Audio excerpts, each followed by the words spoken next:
روسیه می‌خواهد که فضای کاری را برای مهاجران از جمله شهروندان تاجیکستان تنگ‌تر کند.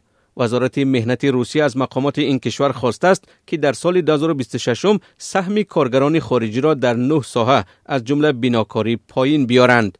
طبق پیشنهاد وزارت سهم مهاجران در ساختمان به 50% محدود خواهد شد. این رقم در سال 2025 تا 80% می رسید. هر سال صدها هزار شهروند تاجیکستان در جستجوی کار و معاش مناسب به روسیه رفته قسم اساسی آنها در ساختمان و بازار کار میکنند.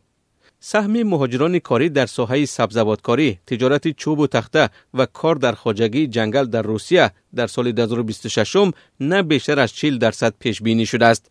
قبلا این رقم تا 50% بود. علاوه بر این پیشنهاد شده است که کار مهاجران در تجارت چکنه شراب و تماکو محدود و سهم آنها در این بازار از 15% تا 0 پایین آورده شود. این محدودیت ها بیشتر منطقه های امور و نوسیبیرسک، ارنبورگ، سمر، تور، چلیابینسک و گوشه های دیگری روسیه را در بر میگیرند. از جمله در ولایت امور کار مهاجران در استحصال مواد خوراکواری و نوشابه ها و تعمیر ماشین و تجهیزات و بیتاری پررم محدود شده است. در حالی که مقامات روسیه پیشنهاد آخری خود را طبق قانون و یک راهی به تنظیم درآوردن کار خارجیان می‌دانند، برخی از منتقدان ادامه مهاجرستیزی می‌پندارند، روندی که در 1.5 سال گذشته در روسیه اوج گرفته است.